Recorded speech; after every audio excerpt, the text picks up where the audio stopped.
march toward the arch continues as the Braves have a big game against Northern Iowa coming up. So let's get to some Braves talk.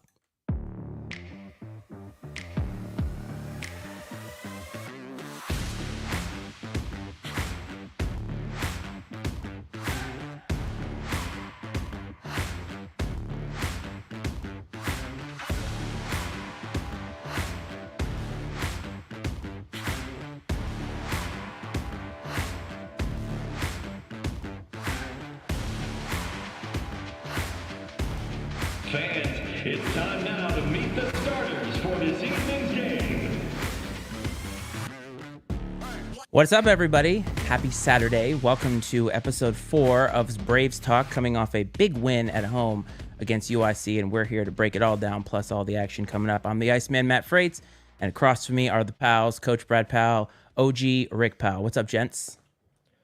Iceman, not a whole lot going on here. A little disappointed. Bummed out we don't have any Braves action today since they don't play until tomorrow, but the team most certainly needs the extra day of rest, and we do have a meaningful game that tips off right about when we're wrapping up with this, with the Sycamores of Indiana State traveling to Carbondale to take on Southern Illinois. So that will have an impact on how the standings shake out, could impact the Braves in some way, shape, or form, more specifically, and who their opponent ends up being. So we will definitely make sure we're watching that one, and then kind of a full slate tomorrow, which we're looking forward to. How's it going, Rick? Hey, it's going. I'm here. Dynamite take by the OG. Off to a hot start here today, fellas. And that's what we always bring here to Braves Talk. So Let's get into it. By the way, we have a big win against UIC, and I will admit, so 3 games into this, I did not watch this game, and a nice little win for the Braves. So 1-0 when I don't watch, 0-2 when I do watch. Maybe we're onto something here. Maybe I need to light some candles, some incense, something like that every time there's a big game, and just hope for the best. But question mark as to how well this performance kind of played out over the course of the game. Started strong, ended weak, in my opinion. The lead swelled over 20 at one point. Obviously, they only won by 12.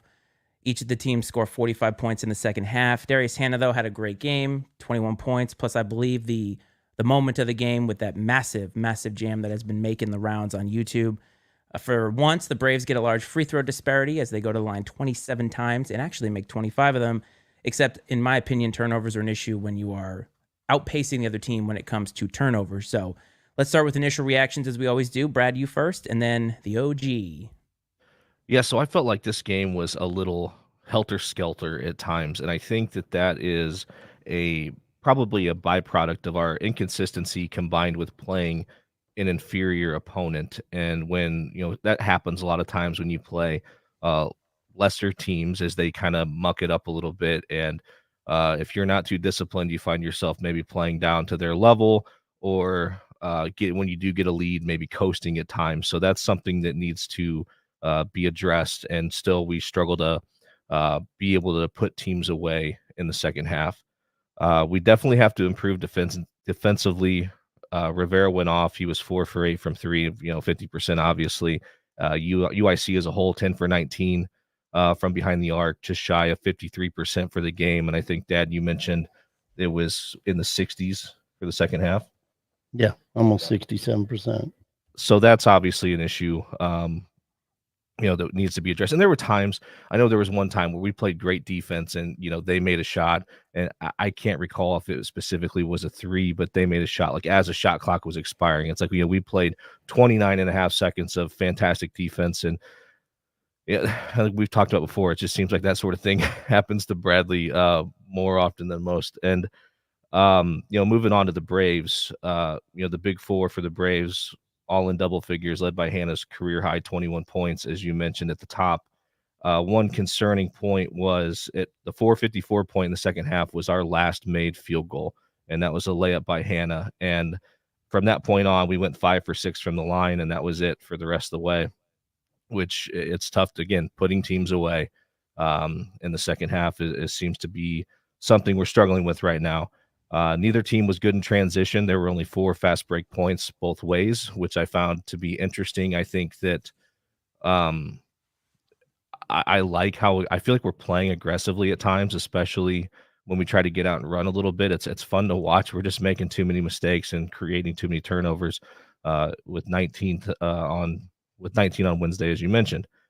A positive, the Braves did win the rebounding battle 37-27, which is good, but again, doesn't overshadow the turnovers, which need to be addressed. And I think, again, byproduct of the sort of our overall inconsistency and, playing a lesser opponent, as I had mentioned.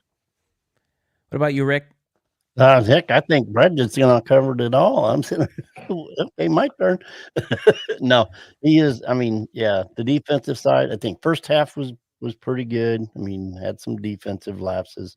Coach Wardle spoke in the post game show once he finally got there. Since they had a team meeting after that game, but he did mention, the finer details in playing defense and Rivera, you know, it was well known, don't let him go to his right. Well, we let him go to his right pretty much at will that second half, and he lit it up. So, but with that, the turnovers, second half, it was a tale of two halves basically. We did have to, for the first half, we had to come up with a little run of our own right there at the end of the half to get that 12-point lead. I'm a big guy on the like the net, the Ken Palm. And when you have a 24, 25 point lead, 13 minutes to go in the game, and they make it a 12-point game, you still win. You love the W, obviously. Of course. But the metrics within those two computer rankings are huge. I mean, even though, okay, the stretch for us going to the big dance is really small, but they still have an importance. And when you lose after a win, you lose 2 spots. I think in both polls we did, both computer rankings, we lost 2, maybe one was 3. But so no matter how you play the game, finish, all them little things make a huge difference.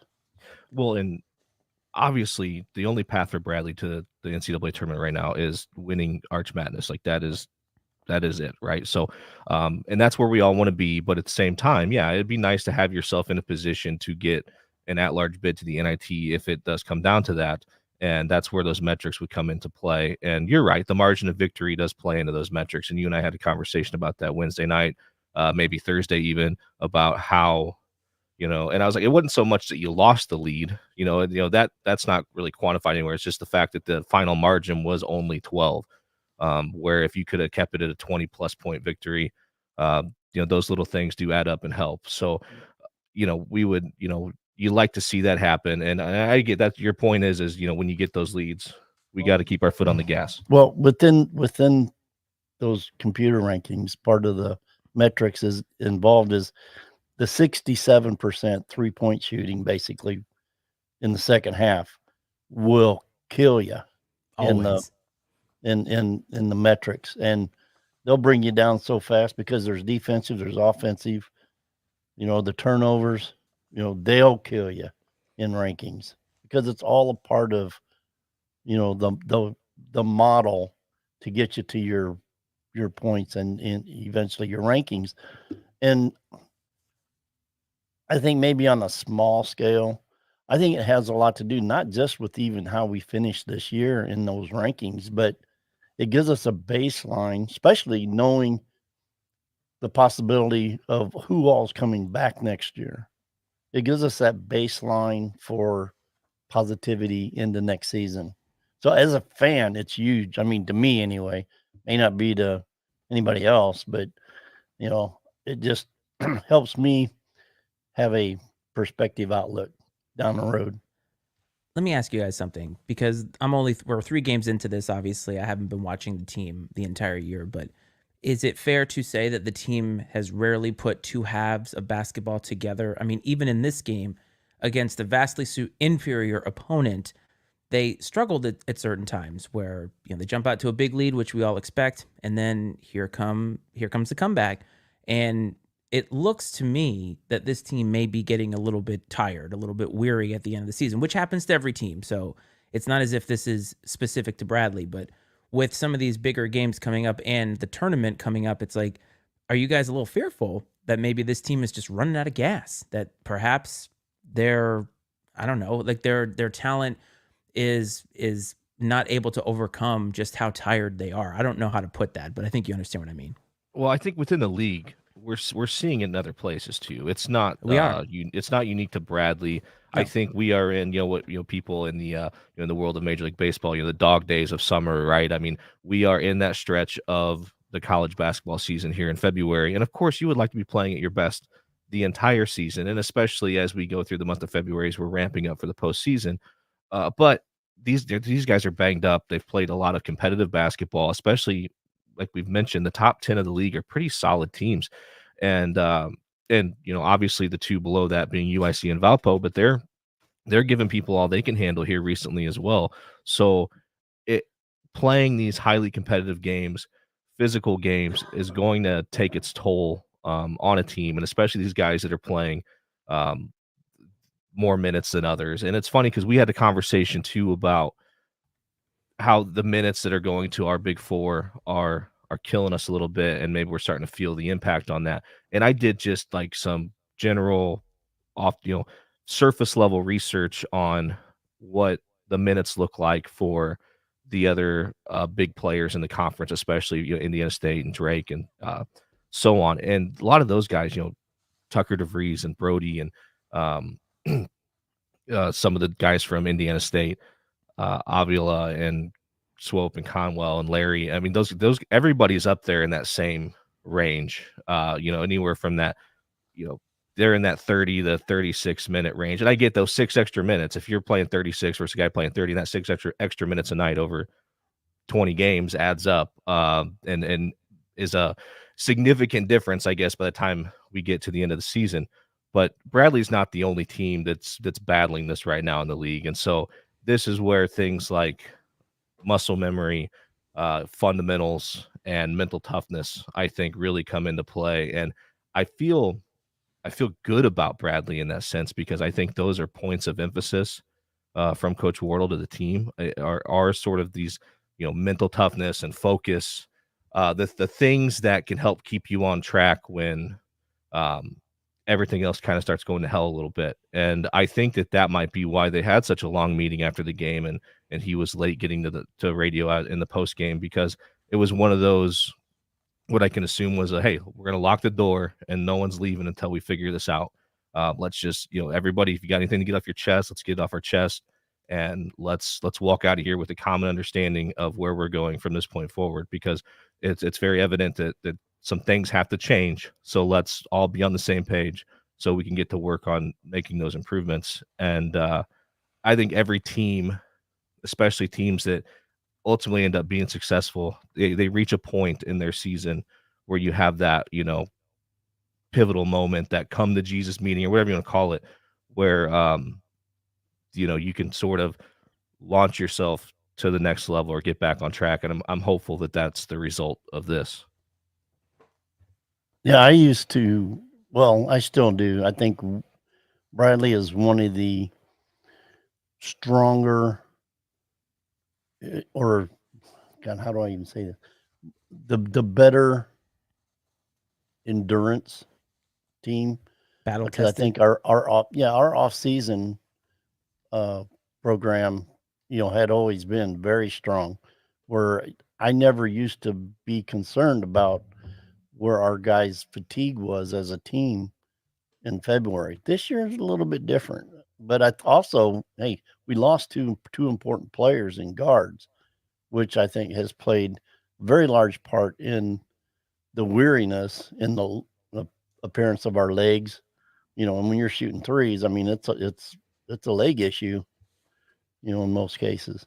But I always think we were one of the strongest teams that could outlast, endurance wise, anybody in the league. I don't know if we've gotten away from some of that, but if we did, let's try and get back to it. I think it's what you mentioned at the beginning, where you said, or at the beginning of your take there, where you mentioned we were counting on Pettigrew and Ellis to come in here and play some meaningful minutes, and that isn't the case. And so we are having to rely on Duke Dean and Connor Hickman to play, and Darius to play a boatload more of minutes, and not so much. I mean, I guess you could say Darius in the sense of some of the big guys haven't come along to the degree that we maybe hoped that they would. But and that's just it. When we talk about the bench, and you and I had this conversation on the way home, and I said, because I said yes, like the bench, like playing the bench, right? We had a conversation about trusting the bench, playing the bench. The guys on the bench, I'm outside of Birch, and Birch is playing, but outside of that, like, if we're going to talk about Kyle Thomas and Meta, those guys don't help your guard problem, and that's probably where our biggest issue, our biggest concern is as far as fatigue. Yeah, Malavai's playing a lot of minutes, and Darius is playing a lot of minutes, but right at the guard position between Duke and Connor, and you have Birch that can come in. I mean, that's why we're seeing Hartke playing minutes here and there, because that's he's the next guy. I mean, he's the next guard we have that's an option at all. So, Kyle Thomas, while it'd be nice to see him be able to come along and contribute more, and it'd be nice to see Meta come along, those guys don't fix the guard problem. Nope. And Rick, to your point, if you look at the stats from this game, then 2 of 7 from 3-point in the second half for Bradley. Now they took a lot less shots, so they went from, I think they had 31 shots in the first half for 32 to 21 total from the field, and I'm sure that obviously leads to other teams being able to get back and so forth. But I think you're right. This team has relied on consistent 3-point shooting, and when they don't shoot consistently from 3, I think that is a good sign that maybe this team is getting tired. But I asked this only to hypothesize about the future, not necessarily that they're in trouble and the only team in trouble in the conference. Yeah, well, we shot, what was it, 11 field goals less the second half. Why? Look at the turnovers. I think we only had 8 or 9 into the first half. But when you're turning it over 10 times, 11 times, number of field goal opportunities are going down. Yes. So, and turnovers are so frustrating, because it's like, how do you coach that out, right? Like in football, if you're throwing interceptions, you can kind of go to a quarterback and say, all right, are you going through your reads? Are you seeing the defense or whatever? But in basketball, sometimes it's just sloppiness. You know what I mean? Like that's where some of the turnovers come from. Not all the time, but sometimes it is. And it's like, can you coach that out? It's frustrating as a fan. It is, and I think, and basketball is so fluid, right? It's really hard sometimes to, it's not always so black and white as it may be sometimes in football when it comes to reads and things, which I think makes it a little more complex as well. A couple things I think need to be mentioned is, one, Christian Davis gave us a ton off the bench on Wednesday, which was huge, and he came off the. What's that, Dan? That was his best game in 2 or 3 anyway. Yeah, 27 minutes. And he had 9 points, which is good, and he played pretty good defense. And so I think that's a huge thing moving forward if we can continue to get that out of him. And then another person I've thought about that we haven't talked a lot about, and we've mentioned his name more in this podcast than we have all year, is Darius Hannah. He has been so solid and consistent and good for this team throughout the season. And I think maybe that's why we haven't talked about him as much, is because he hasn't been up and down and up and down. Like it hasn't been as noticeable, I guess, just because he's so damn reliable and consistent. And it's almost like, I found like maybe we're taking it for granted a little bit, which we shouldn't, because it's so important and impactful. And looking at the bench, right? Atlason plays 18 minutes, 2 points, takes 2 field goals. Meta plays 4 minutes, gets 6 points, right? So it's like, you want some sort of consistency from these bench guys. But I think we're focusing on the negatives on a win. Like a win is a win, and I think we need to look forward. And I think we need to mention here as well that probably the biggest result from the Valley this week was Indiana State going down to Illinois State. And that sent reverberations through Twitter as far as my Twitter feed was concerned. And I think that it puts a spotlight on the league. It certainly brings Indiana State back toward Drake and kind of gives a little bit of hope that maybe Indiana State isn't this juggernaut. But I know you guys disagree on this, and I think I might disagree with Rick on this, but I kind of think now that after that loss, it's tough to see this conference getting an at-large and then a bid steal. That's just my opinion. Well, we still got 5 games to play. And that's going to determine a lot. And we could learn more here in a couple hours. If Indiana State goes down tonight, then I'm 100%.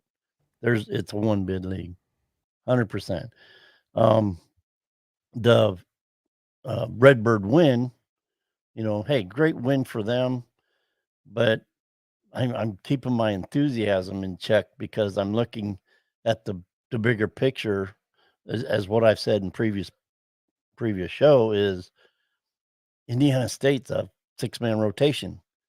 Their fatigue and tiredness playing in the middle of February is really shining. And when they didn't have Kent pretty much the entire second half, that's one of the starting five. So they're down a guy, and yeah, I mean, it was at home too. So I mean, their fatigue level is really showing, and I would not be surprised if they get upset tonight. What's your so let's not stray away from the original question. What is your opinion? Like what's your stance, your argument for if Indiana State wins out and loses in the conference tournament championship, you still think they could be an at-large bid, and I want to know why. I do. Because they're because they put a lot of emphasis on the quad 1s, 2s, 3s, whatever. They've only got one loss, just one loss period outside of the quad 1. Now they don't have very many quad 1 opportunities, but they have that. They've got the net where they're at. They're all the stuff that is accumulated. So for the net, right? So the metrics, right? You think yes. So I'll give you this. I think if you look at the metrics, the metrics are likely that of a tournament team, or real damn close, anyways. But what I'm saying is, I don't think it is convincing enough to overcome the Power 6 bias, and that's just the reality of it. That's just the truth, man. And so if you just want to look at this on paper, black and white, the most qualified teams based off the metrics and their resumes, like Indiana State should certainly, under the circumstances of winning out, losing in the conference championship game, should absolutely be in the conversation. But I'm telling you, my opinion is based off history and reality. Yeah, and you have to factor that in. The thing is, there's a lot of Power 5 conferences that are actually down this year, and that's unfortunate. That bias is so strong that several of those teams are still going to get in. I mean, even the ACC, because there's a lot of mid-major schools that's not going to get in. That's very worthy of going in and beating even the middle of the pack Power 6 team. Yeah, what you need to watch for in terms of this conference being a 2-bid conference is what happens in these Power 5 conferences with these teams that are either on the fringe of getting in or on the bubble. What you don't want is to have this team that's probably one of the last 4 in start to go on a run. Indiana State loses early in the tournament. Like, I think there is a lot of factors that could go into it, but I'm with Brad on this in that I think traditionally, and just looking at the way that the committee looks at these things, that loss probably made some of the committee members feel better because they're like, oh, good. We only have to take whoever comes out of this conference. We don't have to consider. Yeah. And right or wrong, I think that that's the way that they look at it. And that's the only thing that's unfortunate. I think it gives Indiana them a State reason. wins. Yeah, it does. And that's why I say that is just, I mean, we have to be realistic about this, even from Bradley's chances. As Brad said, their best chance to get in the tournament is to just win out and win through Arch Madness. And that's all that they should be focusing on. But they do have a game coming up, I think tomorrow, right, at 1 o'clock, I believe, on ESPN2 as they play Northern Iowa. It's a road game. They easily handled the Panthers at Carver last month or late last month. And I think if they win, this puts some major distance, at least between the top 3 teams and the rest of the pack as it relates to Arch Madness or getting to Arch Madness. And so what do you guys think about this game? And I'm going to put up the Arch Madness projected bracket while we talk about this. Well, it's tough to beat Northern Iowa at their home court, but we can do it. I mean, there is a possibility that Heisey won't be playing. He's got I think an ankle injury, but probably a game time decision. But that's based on what I read and heard from the last game they played Wednesday. I don't think he played then, but we got to keep the little gnat at bay. We got Tristan Anderson and Titan Anderson. Titan Anderson and Hudson. Hudson to keep in check. But and we guard the 3-point line and take care of the boards, keep our turnovers down, and hit shots ourselves. Should be all right. And it's funny. I'm sorry, Brad. I was going to say it's funny how this game now, the way that you look at this bracket, where Northern Iowa has jumped all the way to the 4 seed in this conference, and a team that I know Rick is a little bit more worried about when it comes to playing Bradley at Belmont is sitting at 6. So like, there's a lot of jockeying for position here that could have a lot to do with it. And I think Bradley needs to do everything you said, Rick, but they need to take care of business. And Brad, you're going to say how they're going to do that. Well, I think that it sounds cliche, but going into this, I mean, a lot of these games here down the stretch, outside of, at Drake, which is a unique thing in its own, it's Bradley. These are Bradley versus Bradley games, right? Like Bradley cannot beat themselves in these games. If they don't beat themselves, they should win. The only game I think that you could qualify as a coin flip, even if Bradley's playing at their best, would be the game at Drake. The rest of these games, if Bradley plays to their potential, should be wins. And so I look at these are Bradley versus Bradley games. We got to clean up some of these mistakes. I'm curious to see how the team bounces back from, the way that game finished on Wednesday. Obviously, they had their little powwow. They got an extra day's rest going into this game. And I feel like I've said this last few games, looking for us to come out and make some of the corrections, cut down on the turnovers, play 2 halves of great defense. Because I feel like we're playing at 60 to 70% of our potential right now. And you don't have to play at 100 to beat most teams. But if 90 will get the job done the majority of the time against most opponents, because a lot of other people don't always play to their potential either. But I feel like Bradley's been consistently here last few games playing at 60 to 70% of their capacity. And Brendan is absolutely correct there. He says he remembers Barry Henson's Missouri State team was left out with a power rating in the 20s, and it ultimately cost him his job. And that's just it. And like, I get that bias isn't official metric, but it plays a huge, huge part in how this all works, unfortunately. And a lot of it comes down to money, and there's so much that goes into it.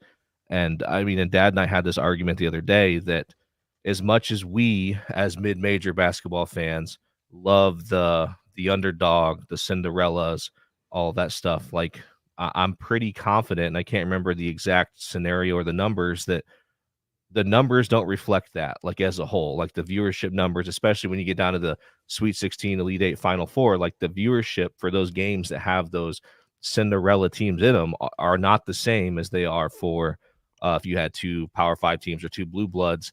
And I got to imagine, like attendance wise, like these Power 6 teams have larger fan bases. So even if only 20% of their fan base is going to physically go to a game, that's still far more than a mid-major is going to send, even if they send their entire fan base in some cases. So it sucks that even has an impact on any of it, but it does. And I don't think we can ignore it when considering these types of things. And and so I think as we move towards the conference tournament, and looking at the bracket as you posted it, I think there's really like 2 primary things for Bradley. One is hold the 3 seed. You got to hold the 3 seed, which they would really have to tank for them to fall out of the 3 seed. Things would have to go really poorly the next 5 games, but hold the 3 seed and then do whatever you got to do to be as healthy and rested as possible going into Arch Madness. And so I think the coaching staff is going to have to get creative and find ways to save the legs of our big 4, especially, so that they can be at their best, at the best that we can have them, to be expected in March for the tournament. And those are things that I think are crucial to postseason success for the Braves. Rick, I got a question for you. And this is projecting a little bit more into the future, but I think it's worth it here based off what Brad said, is holding the 3 seed. Looking at the standings now, Bradley would have some work to do to get up to the 2 line. And is there an added benefit of going from 3 to 2 outside of who you might play, obviously a lesser seed, whatever? But when they get to that last game of the season, if there's no way that they can move up or down from the 3, is there a scenario where you can see them resting their starters for that last game at Drake? I know that it's a rival, but you want to make sure you're rested going into Arch Madness. Do you see a scenario there? Nope. Never. There's never a scenario where we're gonna, not unless we go into Drake and we're up 20 plus, 10 minutes to go in the second half, and even then, no, we don't have anybody on the bench worthy enough. I should That's say that. so funny. You got to trust your bench. I was actually going to say that. No, we do not have. You hypocrite. No, that's not what I'm saying. Taking me out of context. We don't have. Yeah. No, because I do have faith in guys, but in even 15, 20 point lead at Drake 10 minutes to go, you'll leave yourself. You got to bring in starters to play with them. That's always how I always look. If you're going to bring in guys off the bench that don't have a lot of, necessarily a lot of talent, a lot of minutes experience on the court, you got to play them with regulars. So you're not bringing everybody off the bench to go up against Drake's best. I'm sorry. I mean, Drake could also be in the same position where they don't have anything else to go. Oh, they won't either. They won't either. That's just grinding him into the ground, right? I just don't think that tournament. I know fan bases, I don't think would accept it, either one. And you don't really see that. We see it in football, for sure. We definitely see it in football at times, but you don't see that. It's an interesting perspective because if there's nothing to lose or gain other than just bragging rights, which are worth something in this league for sure. I don't want to understate that. But you think you would try to maybe consider some sort of plan to preserve guys, and maybe it's like, hey, if this thing's out of hand one way or the other at halftime, we do some different things in the second half. But like you said, Dad, if it gets to a 10 or if it's a 15-20 point lead with 10 minutes to go, that lead would evaporate quickly if we brought in 5 guys from the bench against their starters the rest of the way. And that's just reality. I mean, we have a hard enough time stopping Brody and DeVries with our starters. So I wouldn't feel great about that. I don't think that's going to happen. Both teams will play that game out in its entirety, in my opinion. Yeah, and we'll worry about that when we get there. If you want to rest players between now and tournament time, you rest them now. You bring in Birch for another 5 minutes more than what he's been getting. You play Christian Davis, but you never have Duke and Hick on the bench at the same time. One of them's got to be out there, to play with Birch, and vice versa. But now's the time to start doing that. Play, draw up some plays more for Allison too, by the way. Well, he's got to show he can start putting the ball in the basket a little more consistently. I mean, we've talked about it a little bit. He seems to be, his offensive game seems to be suffering at the expense of his effort on improving on defense. Get him involved in the offense early in the game. Set something up for him early. Let him get a couple of shots off. Once he sees the ball go in, it's like the one game about 3-4 games back. He come in, he missed the shot, come down, hit it, threw up another one, hit every part of the rim, bounced on through for a 3. And after that, he hit 2 or 3 more, if I'm not mistaken. That's why they call it the land of 10,000 coaches, folks, because we got them all over the place. There's landmines everywhere. It is the Valley. So, Rick, we're going to tee you up for your segment here. We got a couple of matchups in the Valley that I think are worth mentioning this weekend. Indiana State, as we pointed out, at Southern, and Murray State at Drake. So why don't you give us some of your insight of those games? The Indiana State Southern game to me is, I'm going to be sitting watching it. Obviously, you got to, the pick, is you pick Indiana State to win that one, but don't sell Southern short because they can pull it off.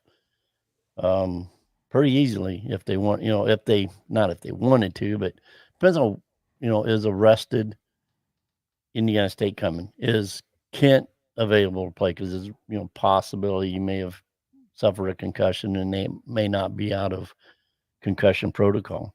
So that game, What are your thoughts on it? It seems like it's become apparent that Indiana State has struggled against the zone, and Southern is known, and Brian Mullen is known for being a good defensive coach. And so, do you think that we may see some different things from them defensively tonight in order to slow down Indiana State? And do you think there is anything to the belief that they struggle against zone defenses? No, they do struggle. You know, we've proved it. You know, Illinois State proved it. You know, maybe they learned something from us. Doubt it, but who knows? But yeah, Mullen's a smart defensive coach. He'll figure it out. You know, as long as he doesn't stay true to his man-to-man nature. But you know, if he, I think he can. It'll be it's going to be a fun, interesting game to watch. Yeah. And Murray State and Drake, what do you got there? Oh, what Murray State team's going to show up? Cool. They come out. A lot of times they come out and they'll play like they can beat anybody. But once they start getting down, even if they're up on somebody and someone starts making a run on them, then you'll get one or two of their better guys start playing me ball. And when they start playing, you know, they get out of the team concept and they falter. And, you know, that's how several of their losses have happened. I sit and watch several of their games, you know, and that's how they lose games. And it being a Drake home game. What I'm curious to see out of both Indiana State and Drake tonight and tomorrow is the fatigue factor, much like the Braves. You know, is that seem like it's compounding? Are they doing anything differently to try to rest their not rest their guys, but to try to preserve some minutes a little bit? Are they going deeper into their bench? I mean, Indiana State's going to have to without Kent, if that's the case. But they not got outside of one guy. They've not got a very good proven bench. Right. Well, I mean, that's truthfully that's the case. Well, that's the case for the top three. The top three don't have much depth, which I think is gonna make things, just as a general Valley fan, it's gonna make things really interesting in St. Louis because of the lack of depth that the top three teams have. Yeah, and all three of the top three play basically the teams right underneath them. So we're going to kind of know at this point how much separation there is going to be, and there's probably not going to be any disruption at the top. And Bradley's probably going to be at that 3 seed. I think that's where they want to stay. But those are some big games coming up this weekend. Obviously, we're going to be covering Bradley all of next week as well. We are racing toward the end of the season. It's going to be here before we know it. And let's all hope for a great season, a great end of the season. And it would be great for us, for the purposes of the show, if we could get a conference championship out of this thing. That's what I want. Yeah, that would be really exciting for sure. And I think a step, looking at the tournament, I think what you'd like to see happen from a Bradley perspective is you want to see Belmont and Murray State end up in those 4 and 5 slots, I think, and end up on the top half of the bracket. And it's again, you can't be afraid of anybody, but I just think from a matchup perspective and the capabilities of those teams, you want to see them on the other side of the bracket. Indiana State have to deal with them instead, which, I mean, in that case would likely put a Southern or Northern Iowa against UIC feeding into Bradley, I think, at that point in time, which, again, all of those teams could pose issues for sure, but I feel better about how we match up against those teams than I do against Murray State and Belmont, especially Belmont being back at full strength. And then again, like our expert said, you never know which Murray State team's going to show up. Very true. And the only thing you have to be afraid of in the Valley is Rick Powell walking around Carver Arena looking to slap some ignorant fans in the face. So for everybody which I would never do, by the way. Absolutely not. We'll only find that out when you're in the police report. So for everybody that has tuned in or has joined us since we started, a big thank you. We recently saw a surge in subscribership, and even though I can't get to the bottom of it, I'm going to assume that it's everybody who has found Braves Talk from the Peoria area all over the country. We have seen an overwhelming response to this, and we want to thank everybody. If you want to find us on social media, on X at Iceman and Coach, TikTok at INC Sports, Facebook, INC Sports, and of course, as the flag says, the Matty Ice Media Network, where you can find Iceman and Coach, which is what Coach and I do, Fire Footwear, which is my sneaker podcast. And from the pals over there, including the one who punches people in the face, from Coach, from me, and from everybody in Bradley, this is Braves Talk. We'll see you next time.